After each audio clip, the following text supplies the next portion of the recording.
আসসালামু আলাইকুম দেশবাসী। ময়মনসিংহ, তারাকান্দা, গৌরীপুর, শালিহর, তিলাটিয়া, কালপার 3 গ্রামের মানুষ একসাথে হয়েছি। কারণ একটু বৃষ্টি হলেই আমাদের ফসলের জমি তলিয়ে যা, ওই পানি সরতে চায় না, এত ছোট কাল দিয়ে যাইতে চায় না। তাই সবাই একত্রিত হয়ে কাল পরিষ্কার করার জন্য আসছি। তো এই কালটা যদি একটু বড় হইতো তাহলে আরও সুবিধা হইতো আমাদের জন্য। আমাদের হাজার হাজার মন ধান নষ্ট হয় এই পানির জন্য। আমরা কৃষকরা অনেক ভোগান্তিতে আছি। দেখেন খালের কি অবস্থা, অনেক আবর্জনা ওই খালের সম্বন্ধে ভাইয়া কি বলে একটু শুনবো, সবাই শুনি।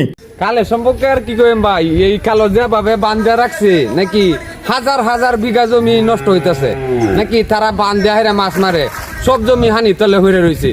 এটার ব্যাপারে একটু ভালো করে নিউজ জানায় দিন। ঠিক আছে, অসংখ্য ধন্যবাদ ভাই আপনাকে। ইউনূস সাহেবের কাছে যাওয়া হয়েছিল কালটা একটু খনন করে দেওয়ার জন্য, একটু খুদে দেওয়ার জন্য।